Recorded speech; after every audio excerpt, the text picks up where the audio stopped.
DJ हरिओम बसंतपुर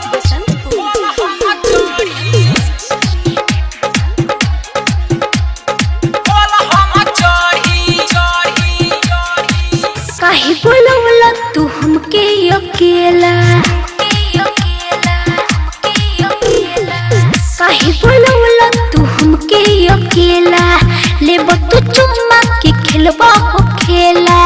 काहे बोलवला तू हमके अकेला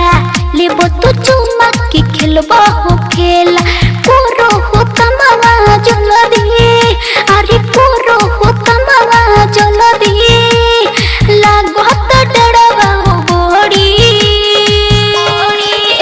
अरे खोल हम चढ़ी अरे खोल हम चढ़ी अरे आओ ना रे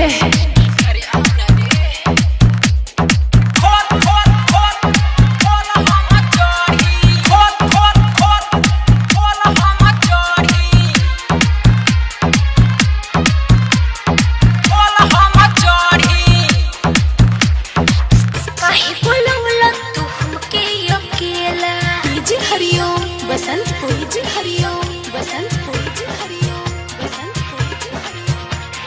खोल खोल खोल खोल हम चढ़ी खोल खोल खोल खोल हम चढ़ी होई पसीना पानी दे से फेंकी हो जाई गजन जदी कोई देखी आओ आओ आओ भरे दो हमारा के ही को भर कोरा गोरी फसावे दो सुई में डोरा अरे हो जाई कुआ में हाला डोरो लागो त हमरा हो गोड़ी अरे खोल हम चढ़ी अरे खोल हम चढ़ी डीजे हरिओम बसंतपुर हरिओम बसंतपुर हरिओम खोल खोल खोल खोल हम चढ़ी खोल खोल खोल खोल हम मिक्स बार रिदम स्टूडियो दरौंदा खोल हम चढ़ी ऊपरे हो पर पोके तू छोड़ो हमरा के ऐसे न तू झोक झोरा आओ आओ आओ बानी बेचैन ते हुआ वो तनी पास रे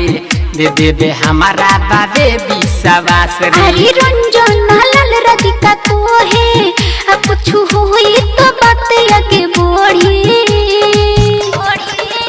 अरे खोल हम चढ़ी अरे खोल हम चढ़ी काहे बोलवला तू हमके अकेला लेबो तू चुम्मा के खेलबा हो खेला